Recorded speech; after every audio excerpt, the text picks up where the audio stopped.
En 1895, en las brumosas montañas de Colombia, don Francisco Joaquín conoció a María Teresa bajo las circunstancias más inesperadas. Durante 10 largos años, él había vivido sepultado en el luto por su difunta esposa, Elena, un dolor que se había convertido en la única ley de la hacienda Las Sombras. Su mundo era un mausoleo de recuerdos amargos y dudas sin resolver, hasta que la llegada de una joven camarera, acusada injustamente, comenzó a remover los cimientos de una década de silencio. Un secreto, oculto a plena vista en el corazón de su propio hogar, estaba a punto de salir a la luz y cambiarlo todo. ¿Cómo es posible que la verdad sobre el amor y el sacrificio haya permanecido oculta por tanto tiempo, envenenando el alma de un hombre que creía haberlo perdido todo? Antes de contarte cómo ese impulsivo acto de justicia en la posada del pueblo desató el descubrimiento de un secreto guardado por 10 años, comenta aquí desde donde nos estás viendo, y suscríbete al canal. Créeme, no querrás perderte la cadena de eventos que esta decisión desencadenó. La hacienda Las Sombras era un reflejo perfecto del alma de su dueño. Majestuosa en su arquitectura, pero impregnada de una soledad que calaba los huesos. Desde la muerte de Elena, una década atrás, Francisco Joaquín había cerrado sus puertas no solo a los vecinos, sino a la vida misma. El luto se había convertido en su identidad. La comunidad lo observaba desde la distancia con una mezcla de temor y lástima. El hacendado poderoso, el hombre que lo tenía todo, era en realidad un prisionero en su propia tierra, atormentado por un misterio que nadie se atrevía a mencionar en voz alta. Los susurros en el pueblo hablaban de una tristeza profunda que consumió a doña Elena, pero solo Francisco sentía el peso de una duda mucho más oscura, una sospecha que lo había convertido en el hombre amargado y desconfiado que era hoy. A sus 52 años, Francisco Joaquín era la sombra de lo que alguna vez fue.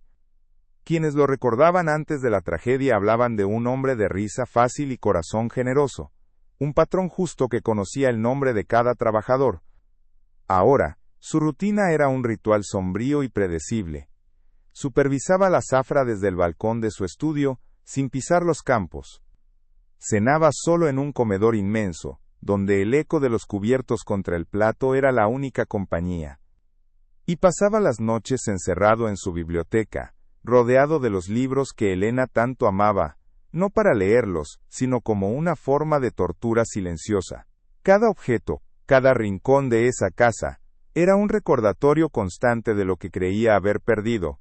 Un amor que sospechaba, había sido una elaborada mentira. El tormento de Francisco tenía un origen muy concreto. La versión oficial de la muerte de Elena fue fiebre cerebral, un término vago que la sociedad de la época usaba para ocultar las enfermedades del alma, como la depresión profunda. Pero él recordaba los últimos meses de su esposa con una claridad dolorosa, su llanto ahogado por las noches, su rechazo a cualquier contacto físico, y sobre todo la frase que le susurró en su lecho de muerte, con el último aliento que le quedaba: «Perdóname por la deuda que no puedo pagar». Para un hombre cuyo orgullo ya estaba herido por su aparente incapacidad de hacerla feliz, esas palabras solo podían significar una cosa: una confesión de infidelidad. La idea de que Elena amó a otro hombre lo había carcomido durante 10 años, impidiéndole sanar y volver a confiar. A esta agonía interna se sumaba la presión constante de la familia de su difunta esposa, encarnada en su cuñada doña Isabel. Hermana mayor de Elena, Isabel era una mujer de gestos calculados y una ambición disfrazada de preocupación familiar. Visitaba la hacienda con frecuencia, no para consolar a Francisco, sino para recordarle su deber de preservar el linaje, y de paso, sugerirle un matrimonio con su propia hija. Su insistencia en proteger el honor de Elena siempre le pareció a Francisco una forma de silenciar cualquier pregunta incómoda. Cada vez que él intentaba indagar sobre la tristeza de su esposa, Isabel y su familia cerraban filas, creando un muro de silencio que solo alimentaba sus peores sospechas y lo dejaba completamente solo con su dolor y sus dudas. Mientras Francisco se consumía en su prisión dorada, a varios kilómetros de allí, en el bullicioso pero humilde pueblo, una joven llamada María Teresa Luchaba por mantener su dignidad en un mundo que parecía decidido a arrebatársela. A sus 22 años, trabajaba como camarera en la principal posada del pueblo. Huérfana desde niña, había aprendido a ser observadora y resiliente. Poseía una calma que a menudo se confundía con sumisión, pero que en realidad era una fortaleza inquebrantable.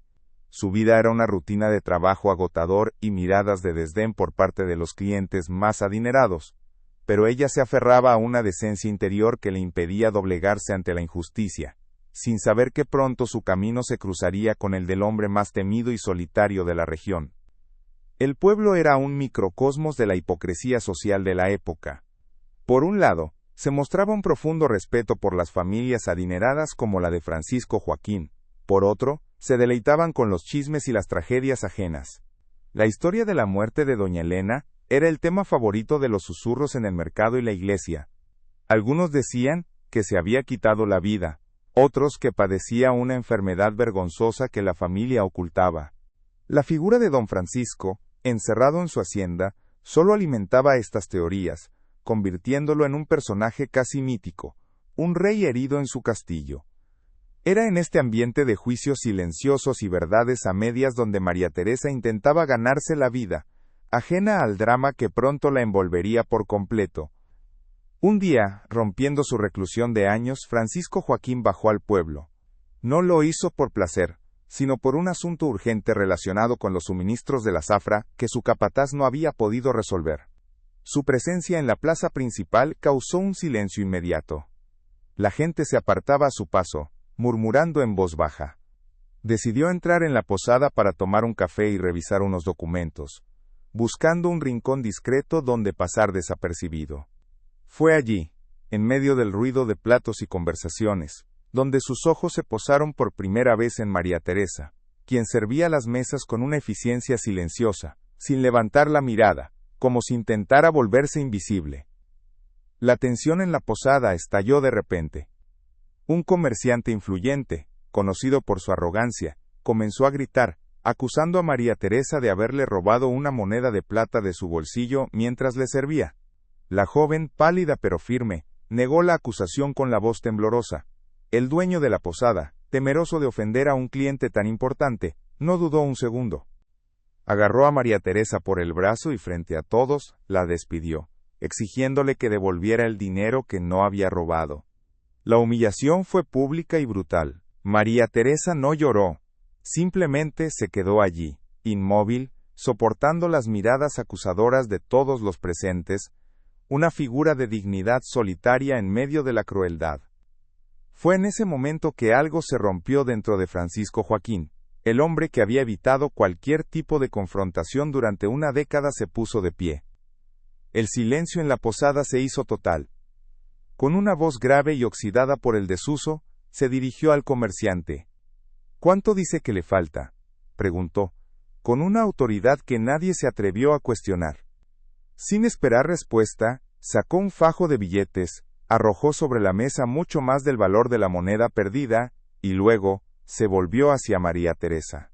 Ante la mirada atónita de todos le dijo, «Usted ya no trabaja aquí, empaque sus cosas, le ofrezco el puesto de ama de llaves en mi hacienda». El acto no fue de caridad, sino un impulso de justicia que ni él mismo entendía, un primer paso fuera de la oscuridad que lo había consumido por tanto tiempo. El viaje a la hacienda se hizo en un silencio pesado, roto únicamente por el traqueteo de las ruedas del carruaje sobre el camino de tierra. María Teresa, sentada frente a Francisco Joaquín, no se atrevía a levantar la vista. Podía sentir la intensidad de la mirada del hacendado sobre ella, una mirada que no juzgaba, sino que parecía medir el peso de su propia decisión. Por primera vez en mucho tiempo, Francisco había actuado por instinto, rompiendo una década de apatía, y ahora, en la soledad del trayecto, la magnitud de su gesto comenzaba a asentarse. No sabía si había salvado a una joven inocente, o si simplemente había invitado a un nuevo fantasma a su ya abarrotada casa de sombras. Para María Teresa, el miedo a lo desconocido se mezclaba con una gratitud abrumadora. Aquel hombre sombrío y temido le había devuelto la dignidad con un solo acto de poder. Al cruzar los portones de hierro forjado de las sombras, María Teresa comprendió que no llegaba a un hogar, sino a un mausoleo. La otrora magnífica casona parecía contener la respiración.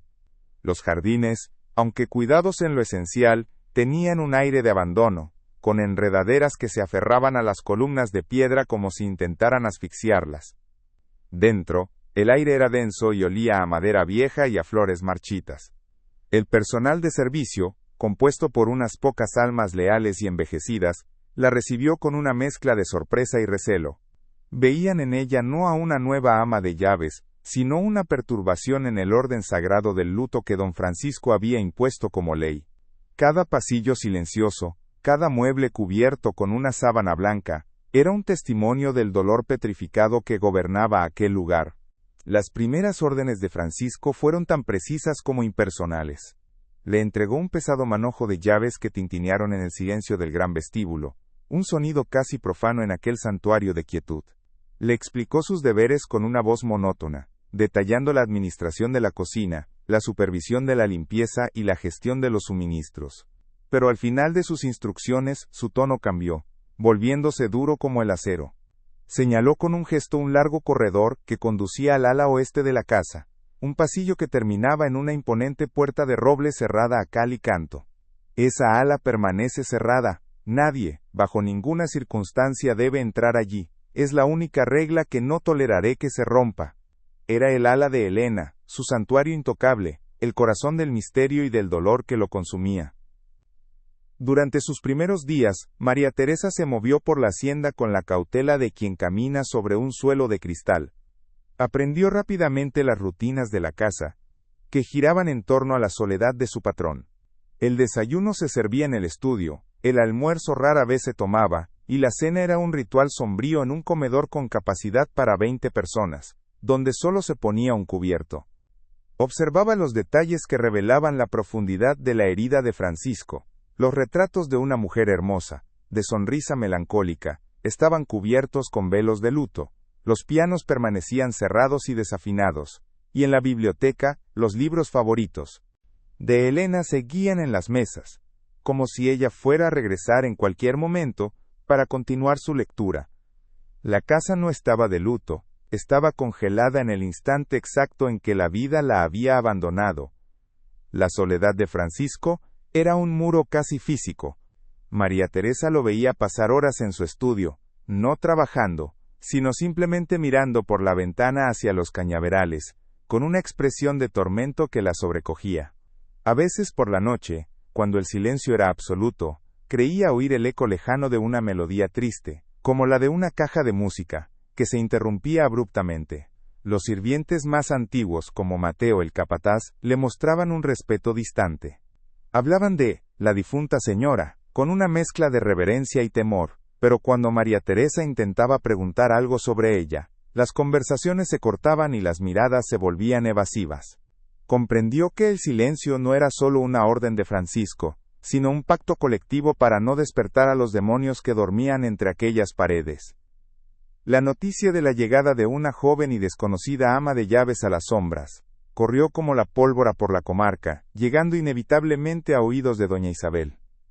No tardó ni una semana en presentarse en la hacienda, con el pretexto de una visita familiar, pero con la clara intención de inspeccionar la situación.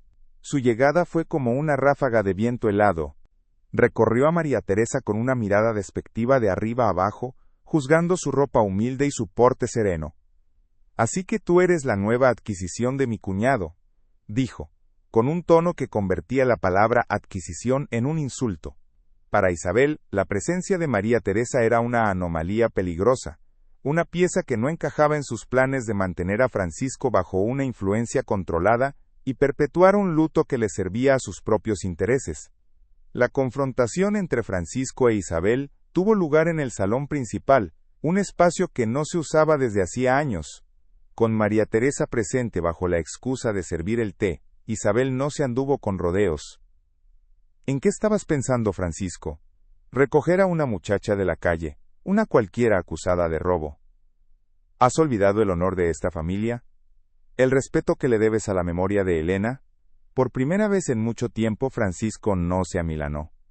Se puso de pie, y su figura pareció crecer hasta llenar la habitación. El honor de mi casa lo defiendo yo, Isabel, y esta mujer trabaja para mí porque vi en ella una decencia que a muchos de los de nuestra clase les falta. La frialdad de su respuesta dejó a Isabel sin palabras. Se marchó furiosa, no sin antes lanzar una última advertencia.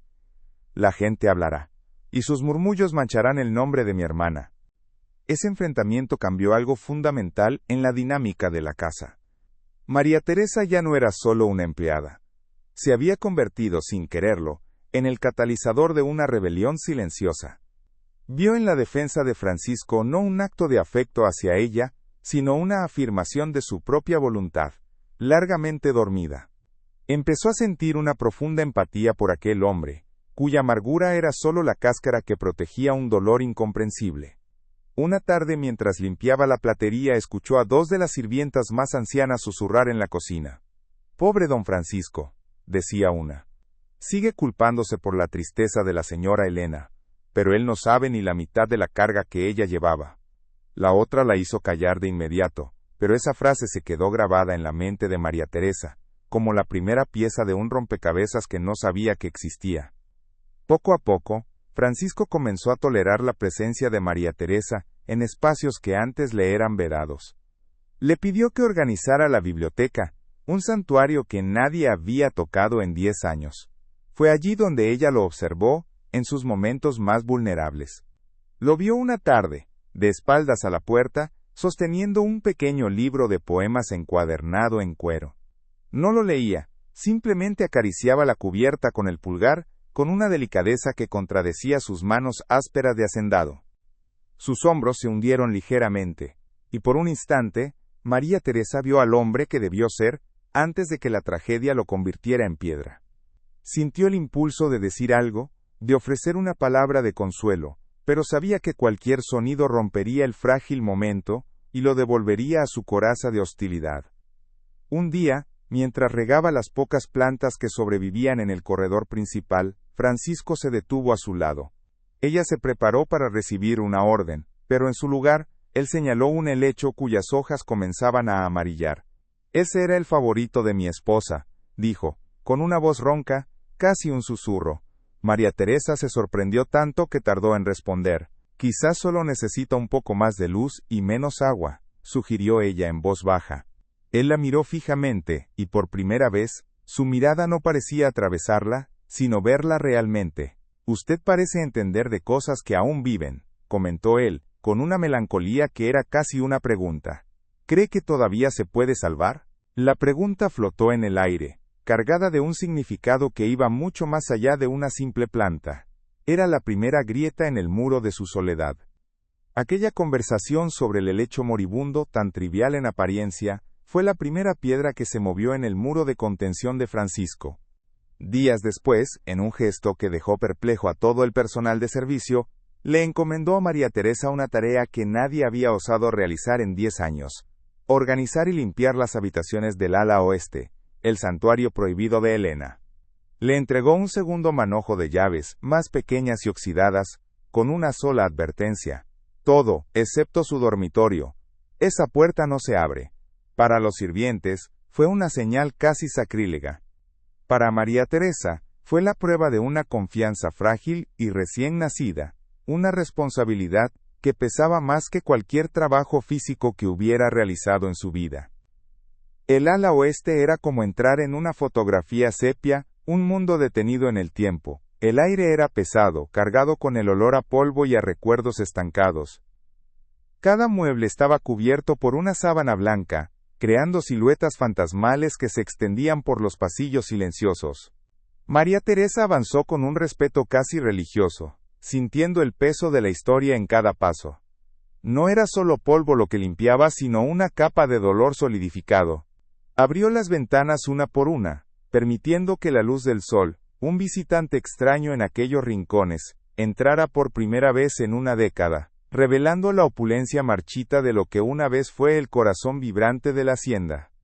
Comenzó por el pequeño salón de lectura de Elena, un espacio íntimo con un diván de terciopelo y estanterías llenas de novelas europeas. Luego pasó al costurero, una habitación que parecía haber sido abandonada a mitad de una tarde. Un bastidor con un bordado sin terminar, descansaba sobre una silla, y una cesta de mimbre aún contenía hilos de seda de colores vivos. Era un lugar tan personal, tan lleno de la esencia de la mujer que lo habitó, que María Teresa sintió una punzada de culpa, como si estuviera invadiendo un diario íntimo. Fue allí, sobre una mesita de caoba junto a la ventana, donde vio un objeto que capturó su atención, una delicada caja de música de madera de sándalo, con incrustaciones de nácar. Movida por una curiosidad inocente, la tomó entre sus manos. Era exquisita, pero una gruesa capa de polvo opacaba su brillo. Con un paño suave, comenzó a limpiarla con sumo cuidado. La caja era más pesada de lo que parecía. Mientras intentaba pulir una esquina difícil, sus dedos, húmedos por el agua de la limpieza, resbalaron. La caja se le escapó de las manos y cayó al suelo de madera con un golpe seco y un crujido desgarrador. El sonido resonó en el silencio del ala oeste como un disparo. María Teresa se quedó paralizada, con el corazón latiéndole en la garganta. El pánico la invadió. Había roto uno de los tesoros personales de la difunta señora, el primer objeto de valor que tocaba, y la ira de don Francisco imaginó. Sería terrible. Se arrodilló, temblando, para recoger los pedazos, esperando encontrar la delicada pieza de artesanía destrozada. Pero no fue una simple rotura. La base de la caja se había partido limpiamente por la mitad, revelando algo que no debía estar allí. No era el mecanismo musical, sino un doble fondo, un compartimento secreto tallado con precisión en la madera. Dentro de ese hueco oculto no había cartas de amor perfumadas ni joyas, como habría esperado cualquier mente romántica. En su lugar, encontró un pequeño libro de contabilidad de tapa dura, apenas más grande que la palma de su mano, y un único recibo de papel, amarillento y doblado varias veces. La confusión reemplazó al miedo. ¿Por qué una mujer como doña Elena escondería registros financieros en una caja de música? Su dilema era inmenso. Podía intentar pegar la caja, ocultar el libro y el recibo, y fingir que nada había pasado. Nadie, aparte de ella, sabía de su existencia. Sería la opción más segura, la que la mantendría a salvo de la ira de su patrón. Pero algo en la naturaleza del hallazgo, tan inesperado y tan fuera de lugar, le dijo que esto era importante. La frase de las sirvientas en la cocina resonó en su mente. Él no sabe ni la mitad de la carga que ella llevaba. Quizás esto era parte de esa carga. Con una resolución que ni ella misma sabía que poseía, recogió los pedazos de la caja, el libro y el recibo, y se dirigió hacia el estudio de Francisco, preparada para enfrentar las consecuencias de su torpeza y de su descubrimiento. Lo encontró como siempre, de espaldas a la puerta, mirando a través de la ventana. Su voz al llamarlo, fue apenas un susurro. «Señor». Él se giró lentamente, y su rostro se contrajo en una mueca de irritación al verla allí, interrumpiendo su reclusión. «¿Qué ocurre?», preguntó con frialdad. Con las manos temblorosas, María Teresa extendió la caja de música rota. «Estaba limpiando. Se me cayó. Lo siento muchísimo, señor. Pagaré por ella». La furia inicial de Francisco fue un relámpago en la penumbra de la habitación. Sus ojos se clavaron en el objeto destrozado. Un recuerdo más de su esposa que ahora estaba arruinado. Pero antes de que pudiera pronunciar una palabra de reprimenda, ella añadió: «Pero había algo dentro, algo que creo que debe ver». Francisco guardó silencio. Su mirada pasó de la caja rota a los ojos asustados pero firmes de María Teresa, y luego a los objetos que ella sostenía en su otra mano. Lentamente, se acercó y los tomó. Primero examinó el pequeño libro. Reconoció al instante la caligrafía elegante y precisa de Elena en la primera página. Pero al pasar las hojas, su ceño se frunció. No eran versos de un amante, ni reflexiones personales. Eran columnas de números, fechas, y unas iniciales crípticas junto a cada cantidad. Parecía un registro meticuloso de pagos, de salidas de dinero constantes y significativas. Luego, desdobló el recibo. No era de una joyería, ni de una tienda de modas. Pertenecía a una farmacia de la capital, por la compra de una cantidad considerable de láudano, un potente opiáceo usado en la época como analgésico y sedante. El mundo de Francisco se tambaleó. Durante 10 años, había construido una narrativa en su mente, una historia de traición, de un amor secreto que había llevado a su esposa a la tumba. Cada pieza de evidencia, o la falta de ella, la había encajado en ese molde. Pero esto no encajaba en ninguna parte. Un libro de contabilidad secreto y una compra de opiáceos no apuntaban a un romance ilícito. Apuntaban a algo completamente diferente. Algo más oscuro y complejo de lo que jamás había imaginado. Por primera vez, una duda genuina, no sobre la fidelidad de Elena, sino sobre su propio juicio, comenzó a abrirse paso en su mente. Levantó la vista hacia María Teresa, que seguía de pie, esperando su veredicto. En ese instante, la jerarquía que los separaba se disolvió, reemplazada por algo nuevo, una alianza forjada por el misterio. Ya no la veía como una simple empleada, sino como la única testigo de un secreto que acababa de nacer para él. No la despidió, ni la reprendió. En su lugar, con una voz que había perdido su filo autoritario, le hizo un gesto para que se acercara a la mesa.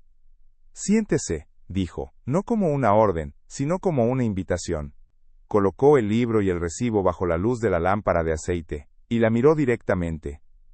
«Usted encontró esto. Usted fue la primera en verlo. Dígame, ¿qué cree que significa?» La pregunta lo cambió todo.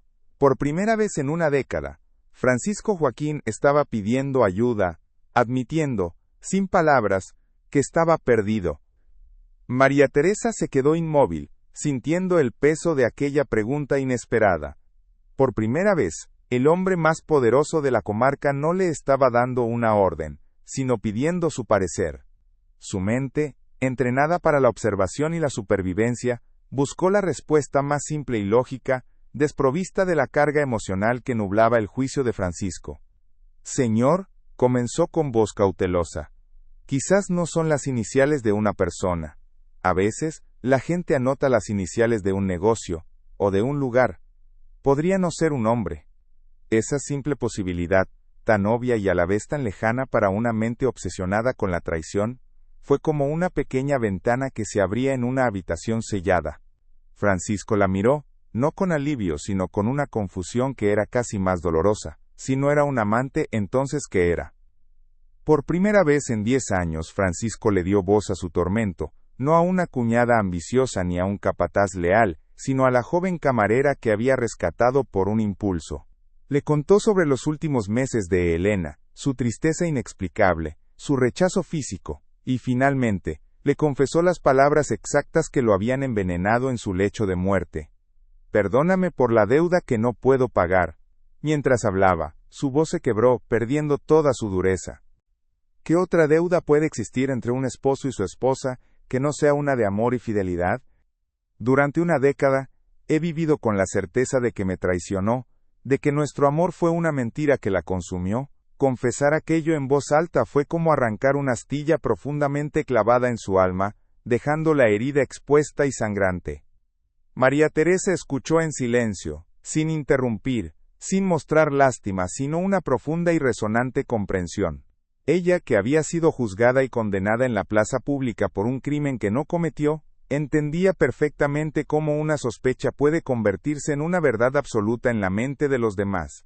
No vio a un hacendado poderoso, sino a un hombre tan prisionero de sus suposiciones como ella lo había sido de la acusación del comerciante. «Una deuda puede ser muchas cosas, señor», dijo suavemente cuando él terminó.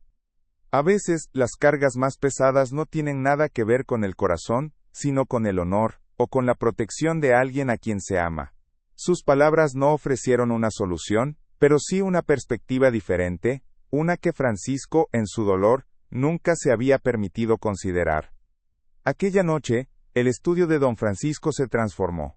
Dejó de ser la celda de un viudo para convertirse en el centro de una investigación. Con la lámpara de aceite arrojando largas sombras sobre las paredes, los dos se sentaron a la gran mesa de roble, el pequeño libro de contabilidad abierto entre ellos. Era una imagen impensable, el patrón y la sirvienta, unidos por un secreto de 10 años. Francisco, con su conocimiento del mundo de los negocios, intentaba descifrar los patrones de los pagos, mientras que María Teresa, con su atención al detalle, se fijaba en las pequeñas anotaciones al margen, en los cambios en la caligrafía de Elena, que coincidían con las fechas de los retiros más grandes. Por primera vez, Francisco no estaba solo con sus fantasmas, tenía una aliada, una mente clara que no estaba contaminada por el pasado. Después de varias horas, un patrón comenzó a emerger. Los pagos eran irregulares, pero siempre se intensificaban antes de las visitas de la familia de Elena a la hacienda, especialmente de su hermana, doña Isabel. Y entonces, María Teresa reconoció un detalle. Junto a una de las cifras más altas, había dos iniciales, CR, y al lado, casi imperceptible, un pequeño dibujo de una balanza, el símbolo de un conocido prestamista de la capital llamado Carlos Rivas, un hombre famoso por su crueldad y sus métodos implacables. María Teresa lo sabía porque su propio padre, años atrás, había perdido sus tierras por una deuda con ese mismo hombre. La revelación cayó sobre la mesa con la fuerza de un martillo. No era un romance, era un negocio, uno muy sucio. El descubrimiento no trajo alivio a Francisco, sino una tormenta de nuevas preguntas que lo dejaron aún más desolado. Si Elena estaba pagando a un prestamista, ¿por qué lo hizo en secreto? Él tenía los medios para saldar cualquier deuda. ¿Qué clase de problema era tan vergonzoso como para ocultárselo a su propio esposo, hasta el punto de dejarse consumir por la angustia? La imagen de Elena como una mujer adúltera se desvaneció, pero fue reemplazada por otra igualmente dolorosa, la de una extraña, una mujer que vivió a su lado guardando un secreto tan profundo que prefirió morir antes que compartirlo. La rabia que había sentido durante una década comenzó a transformarse en una profunda y desgarradora lástima por ella, y una furia renovada hacia el misterio que aún la envolvía. La nueva dinámica entre Francisco y María Teresa no pasó desapercibida para el personal de la hacienda. Las luces del estudio encendidas hasta altas horas de la noche, las comidas que ahora compartían mientras revisaban los documentos, y la forma en que él buscaba su opinión con la mirada, todo ello generó una ola de murmullos en los pasillos y la cocina. Algunos de los sirvientes más antiguos, leales a la memoria de doña Elena, veían a María Teresa como una usurpadora, una intrusa que estaba profanando el santuario de la difunta señora. Otros, sin embargo, veían con esperanza cómo el viejo don Francisco comenzaba a parecerse un poco más al hombre que era antes de la tragedia. La casa, antes unida en su sombrío luto, ahora estaba dividida por la lealtad y la sospecha. Doña Isabel no tardó en enterarse de estos cambios. Las noticias volaron desde la hacienda hasta su casa en el pueblo, llevadas por oídos y bocas leales a ella.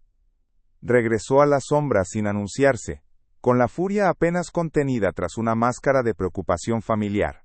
Encontró a Francisco y a María Teresa en la biblioteca, no en el estudio, revisando una colección de cartas antiguas de Elena en busca de alguna pista.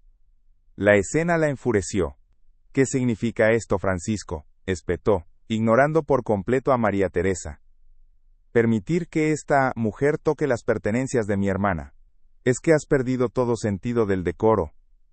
La gente del pueblo ya está hablando, dicen que has reemplazado a Elena con una campesina. Esta vez, la defensa de Francisco fue cortante como el filo de un machete. Se levantó, interponiéndose físicamente entre Isabel y María Teresa. Un gesto protector que no pasó desapercibido para ninguna de las dos. Lo que la gente del pueblo diga me tiene sin cuidado, Isabel. Y tú no eres quien para hablar de decoro, dijo, con un tono helado que nunca antes había usado con ella. La señorita Teresa me está ayudando a entender la verdad, una verdad que tú y tu familia se han esforzado tanto en ocultar durante 10 años. Así que te pido que te retires. Ya no eres bienvenida en esta casa hasta que yo te invite. La expulsión fue tan brutal y definitiva, que Isabel se quedó sin aliento. Se marchó, pero su mirada prometía una guerra que apenas comenzaba. María Teresa, que había presenciado la confrontación en silencio, se sintió atrapada en un torbellino. Por un lado, la defensa incondicional de Francisco la conmovió profundamente, creando un lazo de lealtad y gratitud que iba más allá de su empleo, pero por otro, el odio en los ojos de doña Isabel le heló la sangre. Comprendió que ya no era solo una empleada, se había convertido en una pieza clave, en un juego de poder y secretos familiares del que no sabía nada. Era una amenaza para Isabel, y las mujeres como Isabel no dudaban en destruir a quienes interponían en su camino. El miedo, un viejo conocido en su vida, regresó, pero esta vez estaba mezclado con un nuevo sentimiento, la determinación de no abandonar al hombre que le había devuelto la dignidad. Más tarde esa misma noche, Francisco la encontró en el jardín, bajo la luz de la luna. El aire estaba cargado con la tensión del enfrentamiento. Él no se disculpó por la escena, pero su voz era más suave de lo habitual. No debí involucrarla en esto, dijo, mirando hacia las montañas oscuras. Es mi carga, no la suya. Fue entonces cuando María Teresa, por primera vez, le habló de su propia vida. Le contó de su orfandad, de cómo había aprendido a depender solo de sí misma, y de cómo la injusticia siempre parecía encontrarla. Usted me dio un trabajo cuando nadie más lo habría hecho, señor. Me defendió cuando no tenía por qué hacerlo. Esta carga ya no es solo suya. Permítame ayudarle a llevarla. En ese momento, bajo el cielo estrellado, dejaron de ser patrón y empleada. Eran dos almas solitarias que habían encontrado un propósito común. La decisión de Francisco de romper con Isabel tuvo un efecto dominó. Comenzó a cuestionar todo lo que había aceptado como verdad durante la última década. El dolor lo había cegado, pero ahora, con la ayuda de María Teresa, empezaba a ver las grietas en la fachada de la familia de su difunta esposa. Recordó conversaciones, miradas evasivas, la insistencia de Isabel en manejar ciertos asuntos financieros de la familia para no molestar a Elena. Piezas sueltas de un rompecabezas que antes no tenían sentido comenzaron a encajar formando una imagen inquietante de engaño y manipulación. La tristeza por la pérdida de Elena se mezclaba ahora con una rabia fría y lúcida. Alguien había jugado con su dolor, y estaba decidido a descubrir quién y por qué. Impulsado por esta nueva determinación, Francisco tomó una decisión que simbolizaba su renacimiento. Una mañana, ordenó a Mateo el capataz que preparara el mejor carruaje. Iban a viajar a la capital. El objetivo era doble. Primero, confrontar al prestamista Carlos Rivas, y segundo, encontrar la farmacia del recibo y al médico que había recetado el láudano a Elena. Era la primera vez en 10 años que abandonaba la comarca por un motivo que no fuera estrictamente comercial. Al anunciar su partida, le dijo a María Teresa que la necesitaba a su lado. Su presencia se había vuelto indispensable. Ella era su brújula en este territorio desconocido de la verdad. El viaje no era solo geográfico, sino un viaje hacia el corazón del secreto que había destrozado su vida. El viaje a la capital fue una experiencia transformadora para ambos. Para Francisco fue como despertar de un largo sueño. Las calles bulliciosas, los sonidos y los olores de la ciudad que una vez le fueron familiares, ahora le parecían extraños, como si pertenecieran a otra vida. Se dio cuenta de cuánto se había aislado, de cuánto del mundo se había perdido encerrado en su dolor. Para María Teresa, que nunca había salido de su comarca, la capital era un universo abrumador y fascinante. Pero a pesar del asombro, su enfoque nunca vaciló. Observaba los rostros de la gente, las interacciones, absorbiendo todo, siempre alerta. Durante el trayecto, hablaron no solo del misterio, sino de sus vidas, sus sueños y sus miedos, construyendo un puente de confianza y afecto sobre el abismo de sus diferencias sociales. Encontrar la farmacia fue relativamente fácil, era un establecimiento antiguo y respetado en el corazón de la ciudad. Sin embargo, conseguir información fue otra historia. El viejo farmacéutico, un hombre de gafas gruesas y semblante severo, reconoció el nombre de Elena de inmediato, pero se negó a dar cualquier detalle, amparándose en el secreto profesional. La discreción es el pilar de mi negocio, señor, dijo con firmeza, imperturbable ante la presencia imponente de don Francisco. La frustración comenzaba a apoderarse del hacendado, su vieja impaciencia amenazaba con resurgir. Estaban tan cerca de una pista crucial, pero un muro de silencio profesional se interponía en su camino, un eco del mismo muro que la familia de Elena había levantado a su alrededor.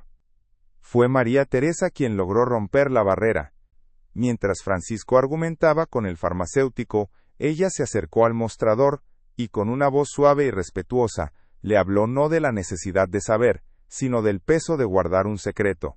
A veces, la lealtad a los muertos nos obliga a hacer daño a los vivos, le dijo, mirándolo a los ojos. Este hombre ha vivido una década de tormento por no entender. La verdad no puede cambiar el pasado, pero puede traer paz. Sus palabras, cargadas de una sinceridad desarmante, tocaron una fibra sensible en el anciano. Después de un largo silencio, suspiró, se retiró a la trastienda, y regresó con un viejo libro de registros. Buscó una página y sin decir una palabra, señaló un nombre, Dr. Alejandro Benavides, con una dirección en las afueras de la ciudad. Encontrar al Dr. Benavides fue su siguiente desafío. La dirección los llevó a una pequeña casa de campo, rodeada por un jardín descuidado. El hombre que les abrió la puerta era anciano, frágil, con una mirada que parecía contener todos los dolores que había presenciado en su larga carrera. Al principio, se negó rotundamente a hablar. Reconoció el nombre de Elena, y una sombra de tristeza cruzó su rostro, pero afirmó estar atado por un juramento hecho a ella en su lecho de muerte. Le prometí que su secreto moriría conmigo, dijo con una voz temblorosa pero firme. Hay promesas que un hombre debe llevarse a la tumba, por el bien de todos. La puerta a la verdad final parecía cerrarse de golpe en sus narices. La desesperación se apoderó de Francisco. Después de todo el camino recorrido, no podía aceptar un nuevo callejón sin salida. Pero en lugar de la ira, lo que salió de él fue una súplica cruda y vulnerable. Se quitó el sombrero y ante el viejo doctor y María Teresa, el gran hacendado se despojó de todo su orgullo. Doctor, comenzó, con la voz rota por la emoción, durante 10 años he creído que mi esposa me odiaba, que murió despreciándome por una traición. He vivido en un infierno, culpándome por su infelicidad. Si usted le hizo una promesa a ella para protegerla, le ruego que ahora la rompa para salvarme a mí. No busco venganza, solo busco entender. Necesito saber la verdad para poder, por fin, dejarla descansar en paz, y para que yo también pueda encontrarla. La súplica de Francisco, desnuda de todo orgullo y cargada con el peso de una década de agonía, pareció quebrar la última barrera de la resistencia del doctor Benavides. El anciano lo miró, y en sus ojos cansados, María Teresa vio una compasión que trascendía cualquier juramento. Dejó escapar un largo y tembloroso suspiro, el sonido de una carga que finalmente se liberaba. Pasen por favor, dijo, abriendo completamente la puerta y haciéndose a un lado. Hay verdades que envenenan más al guardarlas que al revelarlas, y creo que doña Elena me perdonaría por esto. El interior de la casa era modesto, y olía a hierbas medicinales y a libros viejos. Los condujo a un pequeño estudio, donde se sentó pesadamente detrás de un escritorio cubierto de papeles y frascos de vidrio. El doctor se tomó su tiempo, como si estuviera ordenando los recuerdos en su mente antes de darles voz. Conocí a Elena desde que era una niña, comenzó, con la mirada perdida en un punto de la pared. Siempre fue la más sensible, la que sentía el peso del mundo sobre sus hombros. La promesa que me hizo hacerle no era para proteger un pecado, señor Joaquín, sino para proteger a su familia de una vergüenza que ella creía que los destruiría. Hizo una pausa, mirando directamente a Francisco. Su esposa no murió de tristeza por un amor perdido. Murió por el peso de la lealtad, una lealtad que la estaba aplastando. La deuda de la que hablaba no era una deuda de amor sino de dinero. Una cantidad de dinero tan grande que la estaba desangrando en secreto. Francisco se inclinó hacia adelante, con cada músculo de su cuerpo tenso, sin atreverse a respirar. El doctor continuó, su voz ahora un murmullo constante y revelador. Fue su hermana, doña Isabel.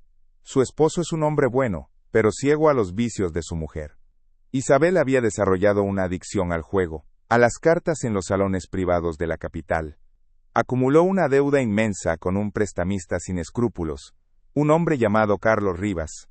Cuando Rivas la amenazó con exponerla y llevar a su familia a la ruina pública, Isabel, desesperada, acudió a su hermana. El doctor sacudió la cabeza con tristeza. Elena, para proteger el honor de la familia, para salvar a su hermana y a sus sobrinos del escándalo, aceptó pagar esa deuda. Pero tenía que hacerlo en secreto, sin que usted ni el esposo de Isabel lo supieran. La verdad cayó sobre Francisco con la fuerza de un rayo. El libro de contabilidad, los pagos que coincidían con las visitas de Isabel, las iniciales C.R. Todo encajaba con una lógica brutal y despiadada. El láudano, susurró Francisco, la palabra apenas audible. El láudano no era para la depresión, aclaró el doctor, era para las migrañas. El estrés, la angustia de mentirle. de ver cómo el dinero de su hacienda se iba a las manos de un chantajista, la estaban enfermando físicamente. El dolor de cabeza era tan intenso que a veces no podía levantarse de la cama. Ella se estaba consumiendo por el secreto, no por la culpa de una infidelidad. La única traición que cometió, señor, fue contra sí misma por proteger a alguien que no lo merecía. El mundo de Francisco se vino abajo. 10 años. 10 años de un luto envenenado, de una rabia alimentada por una mentira. Había odiado la memoria de su esposa, la había juzgado, la había condenado en el tribunal silencioso de su mente, mientras ella, en realidad, había estado librando una batalla solitaria y heroica por su familia. La imagen de Elena, llorando en la oscuridad de su habitación, ya no era la de una adúltera atormentada, sino la de una mártir silenciosa. La rabia que había sido su única compañera durante una década se evaporó de golpe, dejando un vacío tan inmenso y helado que sintió que se ahogaba. Se cubrió el rostro con las manos, y por primera vez en 10 años, el gran hacendado don Francisco Joaquín se derrumbó y lloró. María Teresa permaneció a su lado, inmóvil, sin decir una palabra, sin atreverse a tocarlo. Su presencia era un ancla silenciosa en medio de la tormenta que arrasaba el alma de Francisco. Vio sus hombros sacudirse con sollozos que no producían sonido, una manifestación del dolor más profundo y puro que jamás había presenciado. El doctor Benavides se levantó y se acercó a la ventana, dándoles la espalda para ofrecerles un mínimo de privacidad en medio de aquella revelación devastadora. En esa pequeña y polvorienta habitación, el tiempo pareció detenerse. El luto por la traición había muerto, y en su lugar, nacía un dolor nuevo y mucho más afilado. El duelo por el sacrificio de la mujer que realmente había amado y a la que no había sabido comprender. El viaje de regreso a la hacienda fue un largo y pesado silencio. Francisco no pronunció una sola palabra.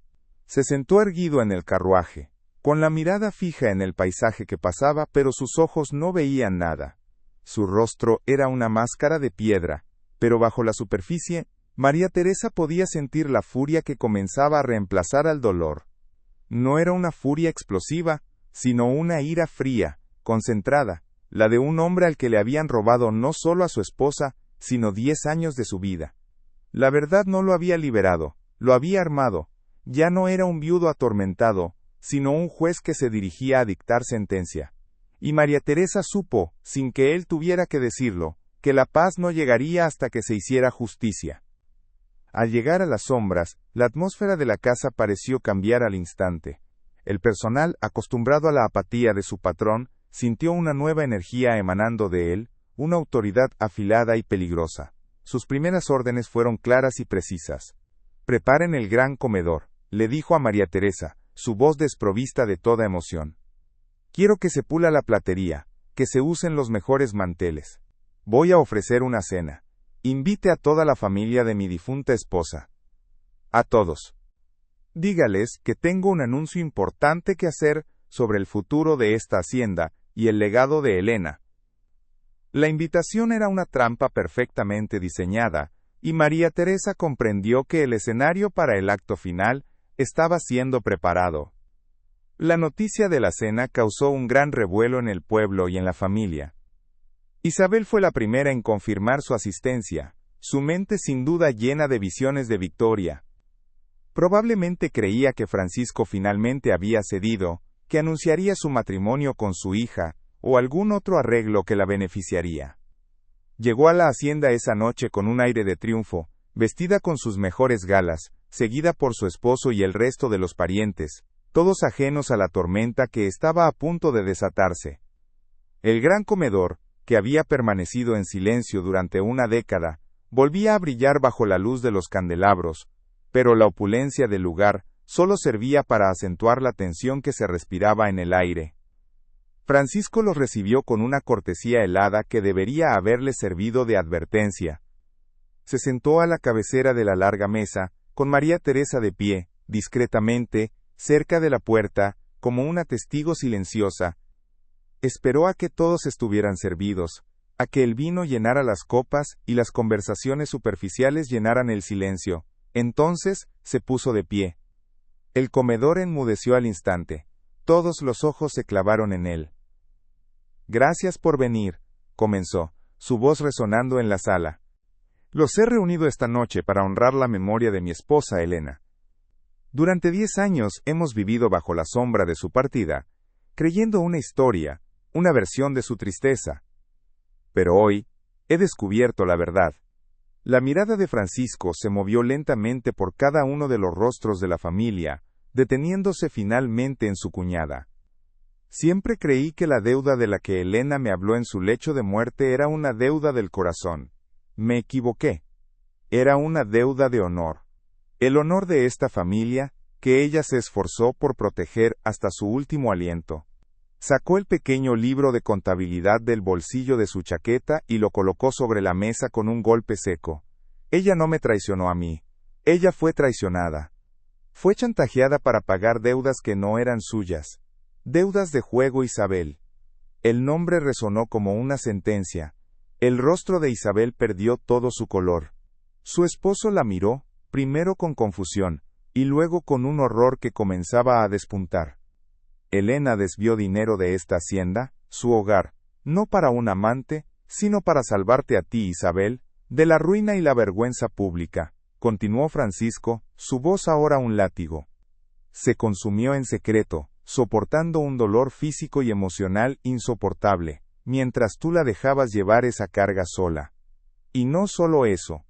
Durante 10 años, has permitido que yo viviera en un infierno, creyendo que la mujer que amaba me había despreciado. Has alimentado mi dolor, has manipulado mi luto, todo para proteger tu propio y miserable secreto. Cada palabra era un clavo en el ataúd de la reputación de Isabel. El silencio en la mesa era absoluto, roto solo por la respiración agitada de la acusada. Isabel intentó negarlo, balbuceando excusas, pero la evidencia estaba allí, sobre la mesa, y la verdad estaba escrita en el rostro de Francisco, una verdad inquebrantable. Su esposo se levantó, pálido como un fantasma, y la miró como si la viera por primera vez. El resto de la familia se apartó de ella, sus miradas una mezcla de conmoción y desprecio. En una sola noche, frente a todos aquellos cuyo respeto había anhelado, Isabel lo perdió todo. Se derrumbó en su silla, su llanto no de arrepentimiento sino de humillación y derrota. La fachada de la honorable matrona se había hecho añicos, revelando la podredumbre que había debajo.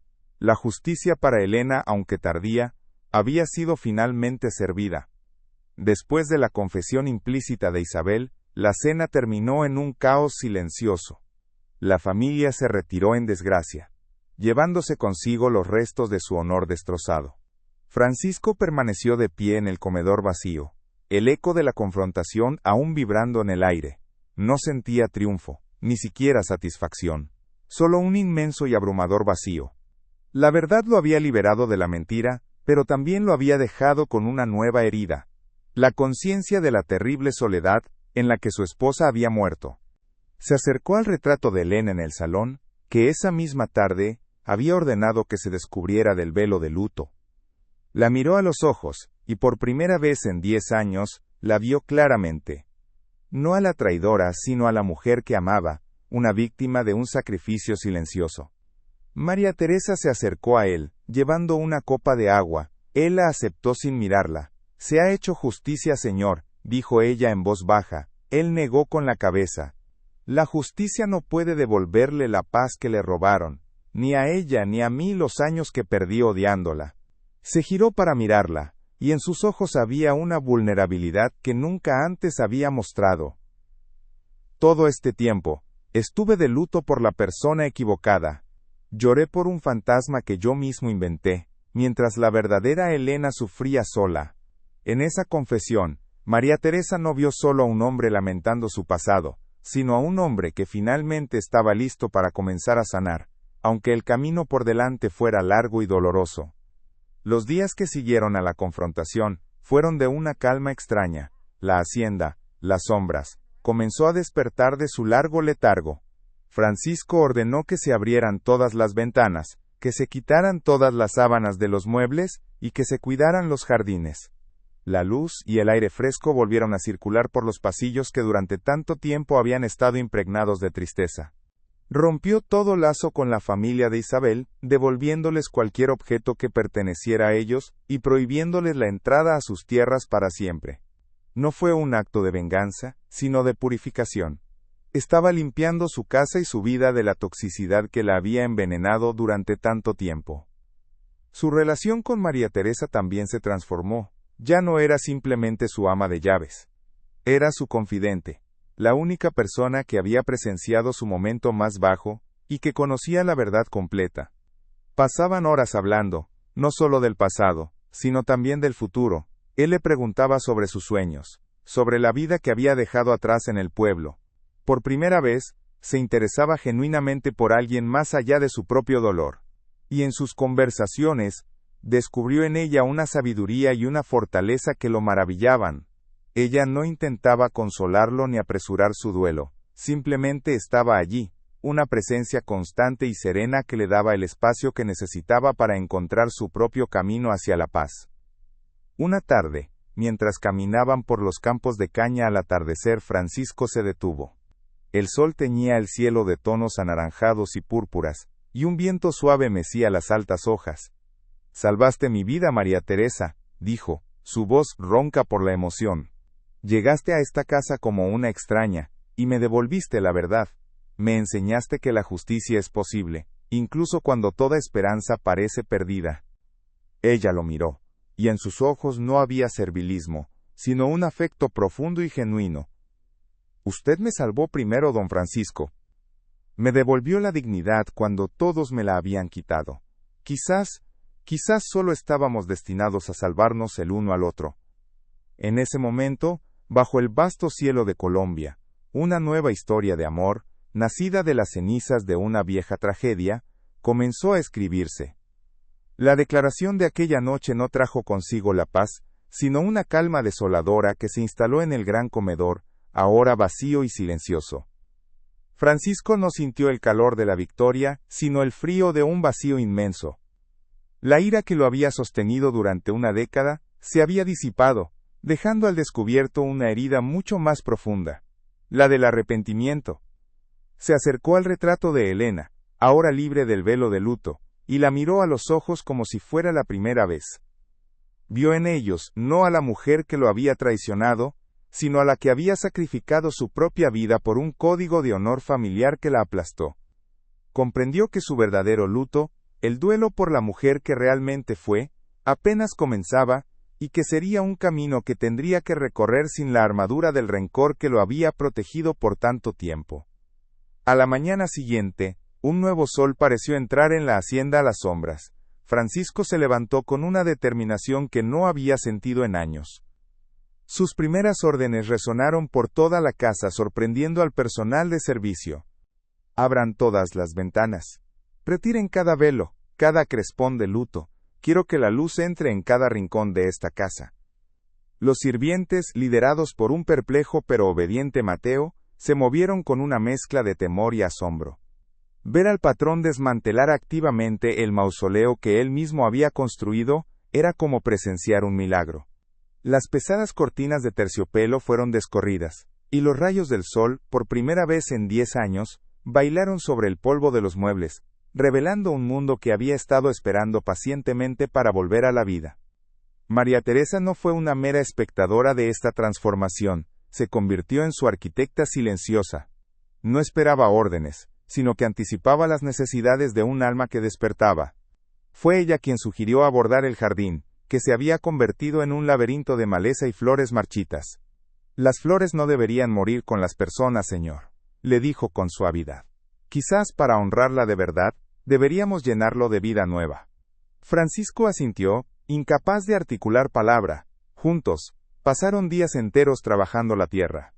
Él, con sus manos de hacendado acostumbradas al trabajo duro. Ella, con un conocimiento innato de las plantas. Cada semilla plantada era un acto de fe, una promesa de que la belleza podía volver a crecer sobre las cenizas del dolor. Mientras la hacienda renacía, el pueblo se consumía en un frenesí de chismes.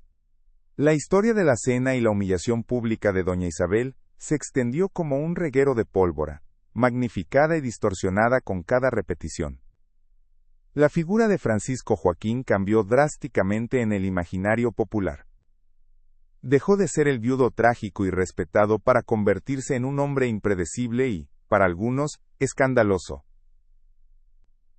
La expulsión de la familia de su difunta esposa fue vista como un acto de crueldad, y la creciente cercanía con su joven ama de llaves, una mujer sin apellido ni fortuna, se convirtió en el combustible perfecto para la malicia y la envidia. La misma sociedad que lo había compadecido en su aislamiento ahora lo juzgaba por atreverse a salir de él. La hostilidad no tardó en manifestarse. En su siguiente visita al pueblo, Francisco sintió el cambio en el aire. Las miradas que antes eran de respeto ahora eran de curiosidad morbosa. Los sombreros que se quitaban a su paso ahora permanecían en su sitio. Escuchó los susurros a sus espaldas, frases como, «La muchacha lo ha embrujado», o «no respeta la memoria de la difunta». María Teresa, que lo acompañaba, soportó las miradas despectivas con la misma dignidad silenciosa que había mostrado en la posada, pero Francisco sintió cada una de esas miradas como una bofetada. Comprendió que la verdad lo había liberado de su prisión interna, pero lo había condenado a una nueva, la del juicio público. Sin embargo, esta vez, no estaba solo para enfrentarla. La oposición externa solo sirvió para solidificar el vínculo entre ellos. En la soledad de la hacienda, se convirtieron en el único refugio del otro. Las noches en el estudio ya no eran para la investigación febril, sino para conversaciones tranquilas. Él le hablaba del hombre que había sido, de sus viajes de juventud, de sus sueños de modernizar la zafra. Ella, a su vez, le compartió las historias de su infancia, sus pequeñas alegrías y las duras lecciones que la vida le había enseñado.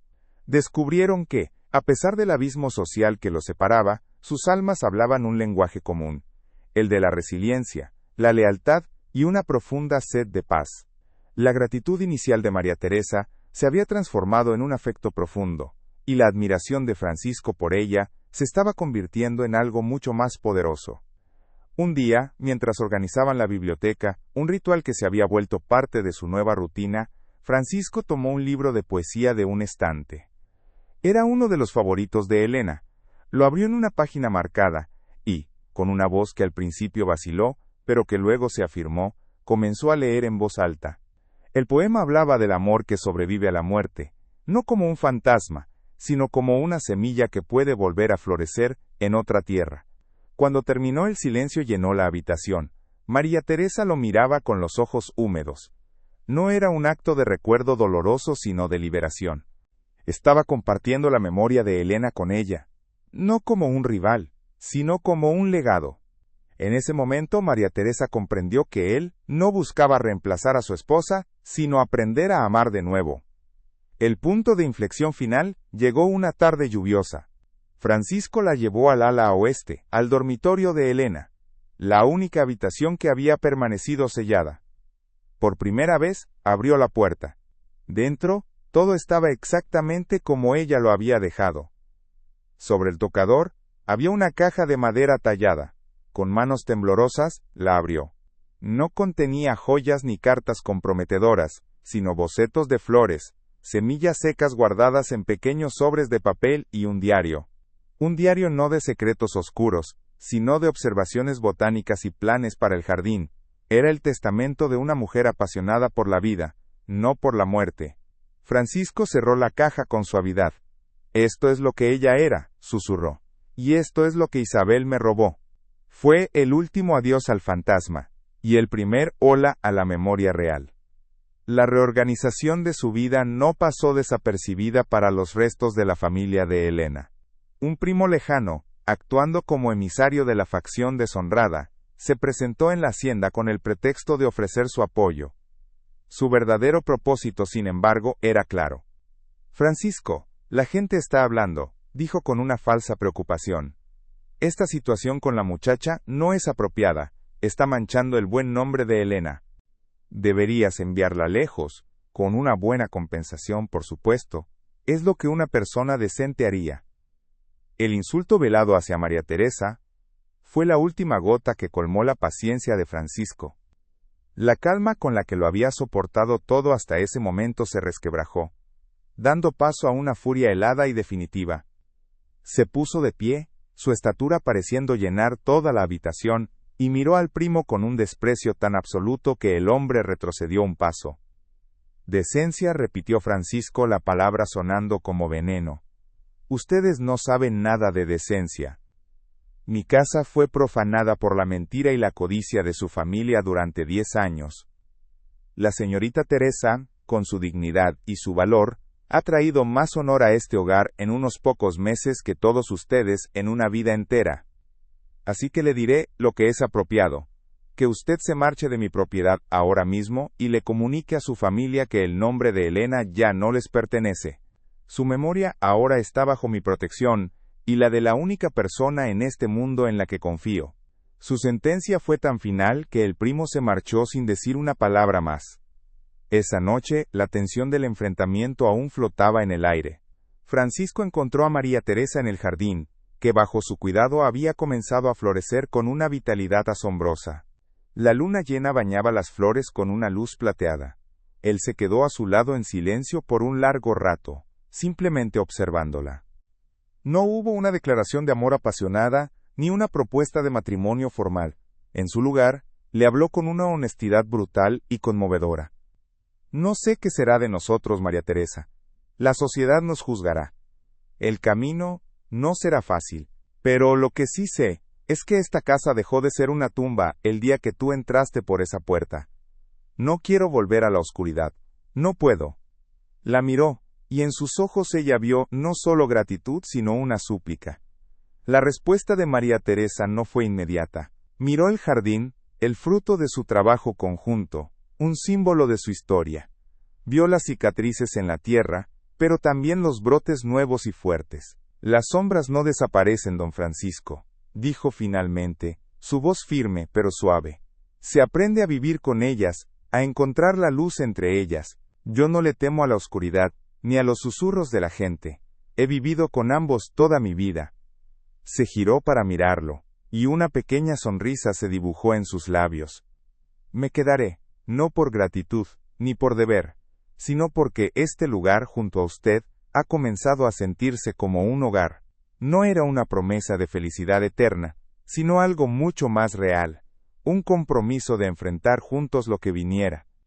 Su decisión no se anunció con campanas ni fiestas, sino que se manifestó en los pequeños actos de la vida cotidiana. Empezaron a cenar juntos en el gran comedor, no en un silencio sombrío, sino compartiendo las historias del día. Él le enseñó a llevar las cuentas de la hacienda, valorando su aguda inteligencia y su sentido común. Ella lo convenció de organizar un pequeño festejo para los hijos de los trabajadores en el jardín. La hacienda Las Sombras estaba dejando de ser un feudo gobernado por un fantasma para convertirse en una comunidad liderada por dos personas que habían encontrado en la reconstrucción un propósito compartido.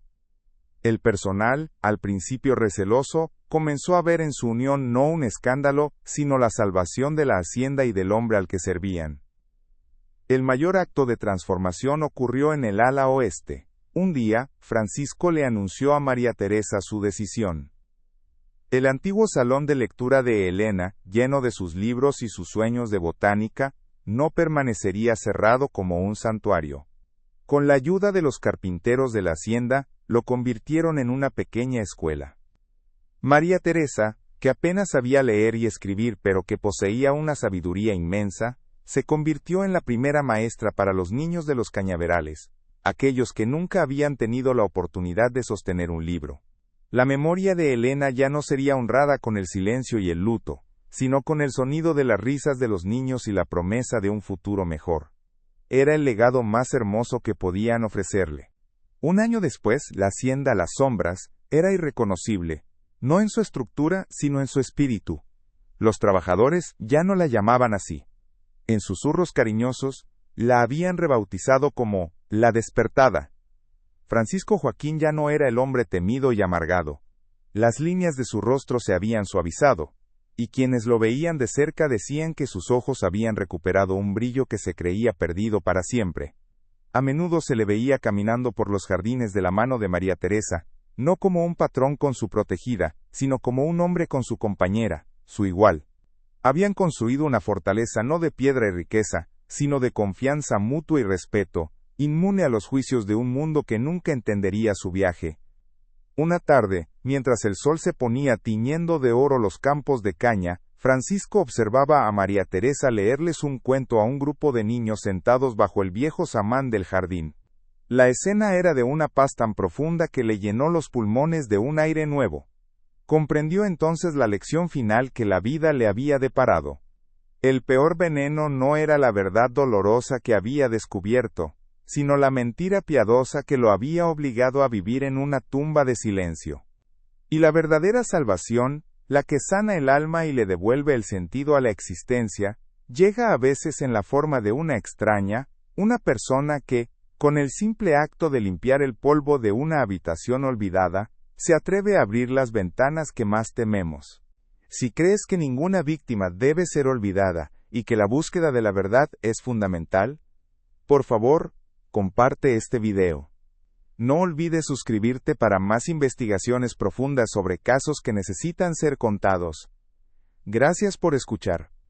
El tiempo, ese juez implacable y a la vez sanador, comenzó a tejer un nuevo tapiz en la hacienda Las Sombras.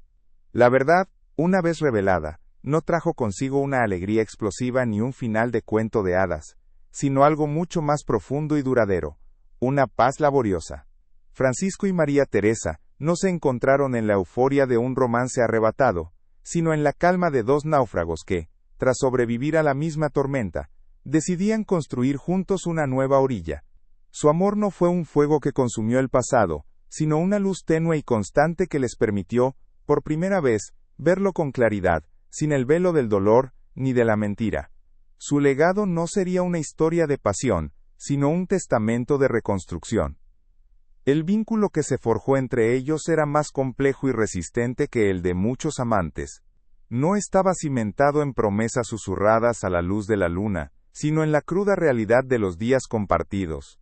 En la vulnerabilidad de un hombre que se atrevió a mostrar sus cicatrices, y en la fortaleza de una mujer que decidió quedarse a sanarlas. Fue un pacto silencioso de reconstrucción, donde cada gesto de confianza era un ladrillo, y cada verdad compartida, el cemento que los unía. Francisco no veía en María Teresa un reemplazo de Elena, sino la encarnación de una segunda oportunidad que la vida, en su misteriosa justicia, le había concedido.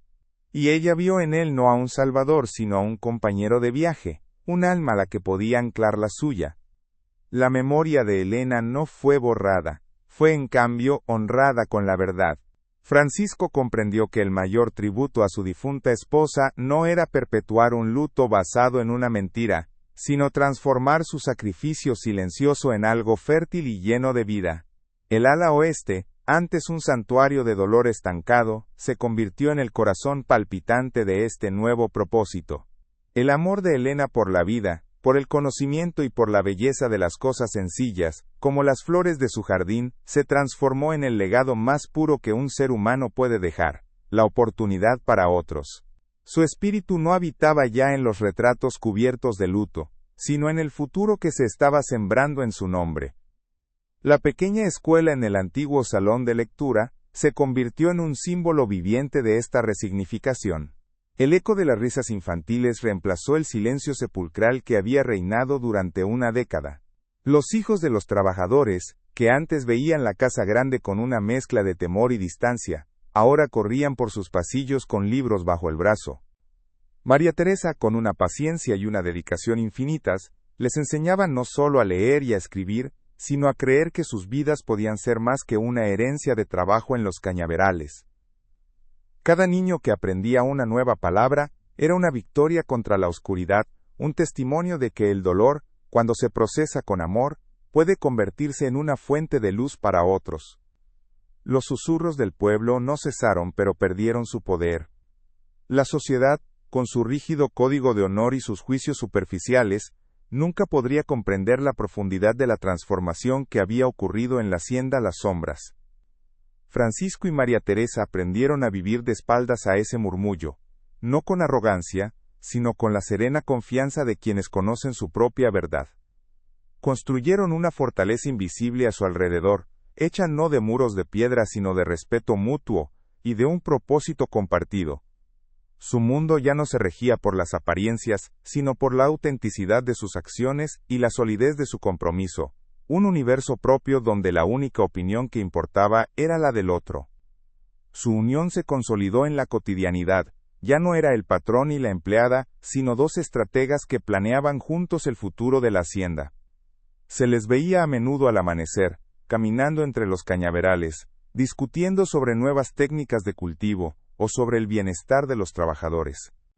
Francisco, que antes gobernaba con la distancia de un rey en su castillo, aprendió a escuchar, a valorar la sabiduría práctica y la aguda intuición de María Teresa.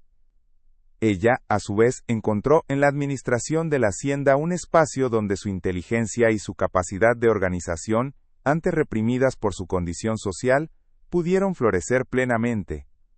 Juntos, no solo sanaron un hogar sino que lo hicieron más justo y próspero. Francisco aprendió una nueva forma de amar. El amor por Elena había sido el de la juventud, lleno de ideales y de la creencia de que la felicidad era un estado permanente que se podía poseer. Su amor por María Teresa era el de la madurez, forjado en la aceptación de la imperfección y en el conocimiento de que la verdadera fortaleza no reside en evitar las heridas, sino en la valentía de sanarlas juntos. Comprendió que el amor no era un refugio contra el dolor, sino un compañero en la travesía, una mano que se sostiene con más fuerza precisamente cuando el camino se vuelve más oscuro. Dejó de buscar la perfección para encontrar, en cambio, la paz de lo real. Por su parte, María Teresa encontró algo que nunca se había atrevido a soñar: un hogar. Su vida había sido una sucesión de pérdidas y de luchas solitarias por mantener su dignidad. En la hacienda, y al lado de Francisco, descubrió que la dignidad no solo se defiende, sino que también se comparte y se cultiva. Dejó de ser la mujer que sobrevivía para convertirse en la mujer que construía. Encontró un lugar donde su voz era escuchada, sus ideas valoradas y su corazón, por primera vez, estaba a salvo. La gratitud que sintió al principio, se había transformado en un amor profundo y sereno, el amor de quien finalmente ha encontrado su lugar en el mundo. La justicia para Isabel no llegó con un juicio público ni con una sentencia legal, sino con el peso aplastante del ostracismo y de su propia conciencia.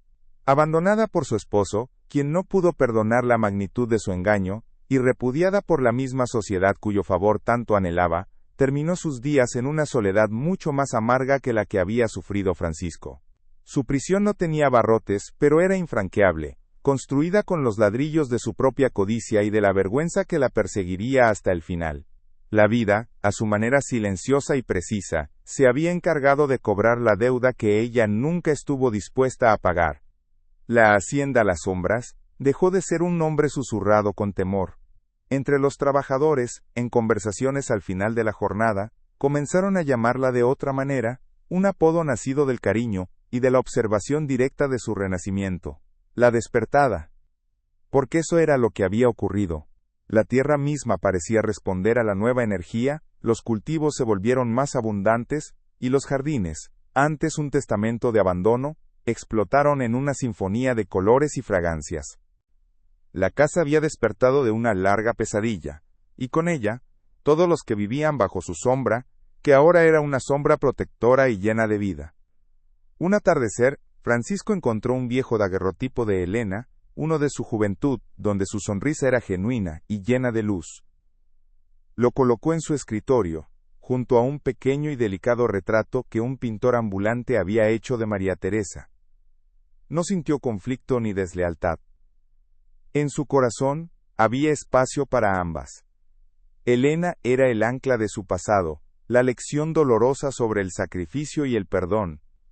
María Teresa era el faro de su presente y su futuro, la prueba viviente de que la vida siempre ofrece un nuevo amanecer.